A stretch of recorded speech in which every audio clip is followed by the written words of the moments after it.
Pemirsa, KPK menggagas terobosan di tahun 2015 mendatang, yakni mendirikan cabang di daerah sebagai perpanjangan tangan KPK pusat. Meski pembentukannya masih harus menunggu persetujuan DPR, KPK yakin hal itu akan terwujud. Pasalnya pembentukan KPK di daerah demi mengefektifkan pengawasan. Keberadaannya pun dijamin oleh undang-undang.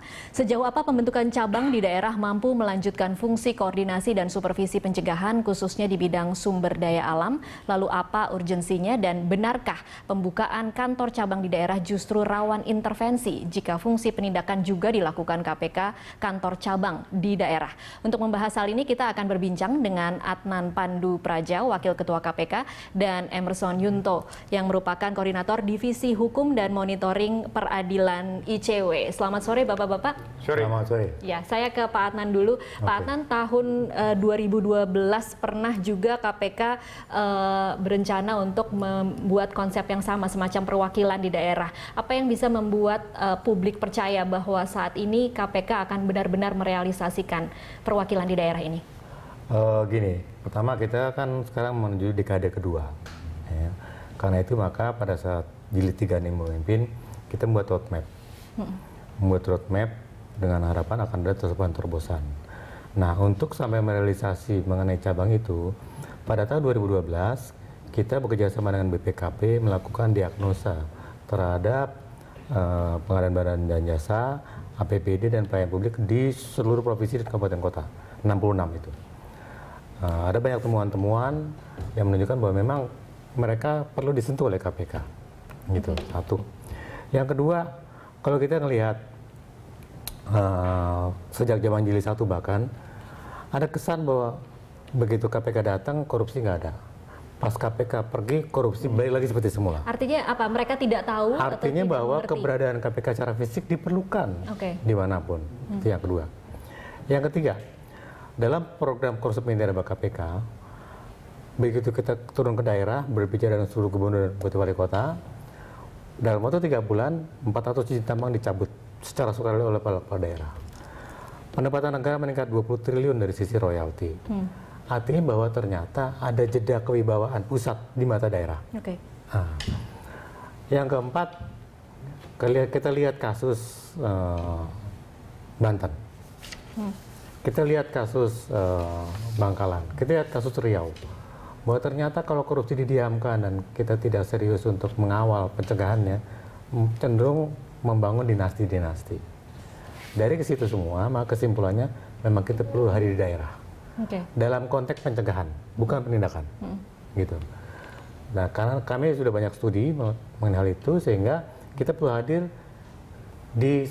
Nah, persoalannya adalah berapa banyak yang akan kita buka cabang, apakah 1 atau 3 atau 5, itu sedang kita telah. Nah, dan kita telah yang jelas, tahun depan, tahun 2015 kita akan buka cabang. Pasti, dipastikan 2015 ya, akan buka kita cabang. Kemarin kita sudah raker, kita sudah lakukan itu. Persoalannya adalah kembali pada bagaimana DPR menyetujui ini, karena kita subjek to persetujuan DPR terkait anggaran yang utama. Gitu. Nah, yang menarik ternyata kok nggak ada kepala daerah yang minta, oke udah buka dong di sini, nggak ada itu. Tidak ada reaksi sepositif itu berarti Pak Adnan. Nggak ada yang mau buka diri. Cenderung jangan di sini, jangan di sini. Nah, ada reaksi seperti itu? Banyak. Saya sudah bicara kemarin waktu saya di Kalimantan. Saya launching ini, kayaknya kaget gitu.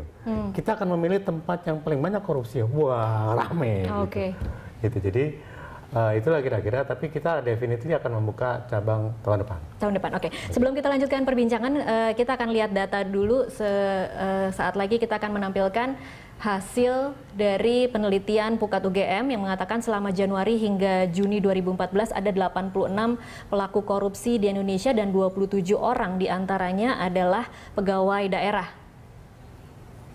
Dan yang selanjutnya adalah penelitian UGM tentang pentingnya pembentukan cabang KPK yang mengatakan bahwa keterlibatan pegawai daerah dan swasta tercatat masing-masing 39 dan 36 orang. Dengan melihat data ini, kemudian bisa dimaknai bahwa pencegahan korupsi di pemerintahan daerah kurang berhasil.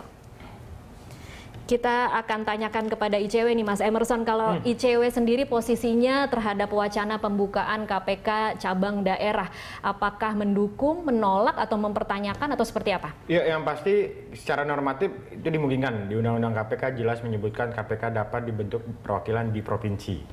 Nah, cuma memang yang untuk gagasan baru ini kita pertanyakan, ini konsepnya seperti apa? Apakah semua fungsi KPK itu dibawa ke semua? Penindakan, pencegahan, koordinasi supervisi, ataupun monitoring di bawah semua, atau hanya sebagian. Nah, tadi disampaikan Pak Pandu, aspek pencegahan saja yang dibawa. Nah, kita kalau konsepnya itu kita setuju. Nah, kalau konsep yang diusung adalah penindakan, nah ini jadi pertanyaan kita secara garis besar. Nah, pembentukan perwakilan di daerah kan harus memperhatikan 3 hal setidaknya. Pertama, aspek soal efisiensi. Ini penting atau tidak dibentuk di daerah? Efisien atau tidak? Kemudian yang kedua soal anggaran. Yang ketiga soal fungsi pengawasan. Nah, fungsi anggaran tadi jelas di 2012 ada gagasan KPK bentuk perwakilan daerah tapi ditolak oleh DPR karena persoalan anggaran. Nah, kemudian yang fungsi yang ketiga soal pengawasan. Nah, kita agak khawatir begini.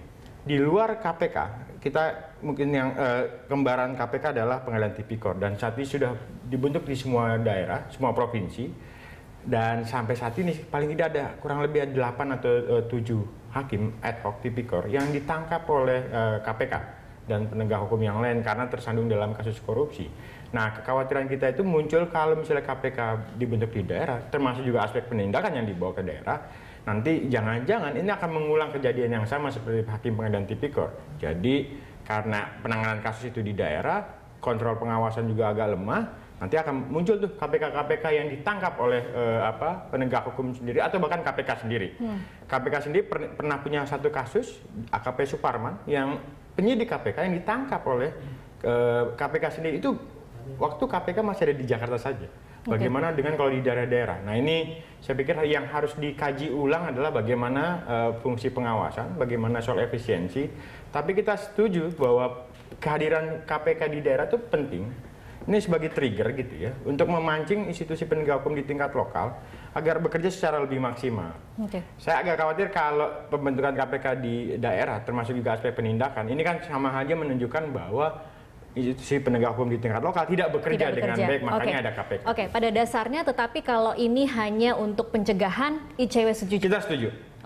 Pak Adnan mungkin menjawab beberapa kekhawatiran dari ICW ya tadi, masalah bagaimana sih sebenarnya teknis ketika KPK buka di daerah, berapa banyak orang yang akan ditempatkan, kemudian bagaimana mereka akan bekerja, mungkin bisa dijelaskan Pak Adnan? Begini, jadi tetap konteksnya membuka cabang di daerah terkait pencegahan, ya. Nggak ada penindakan.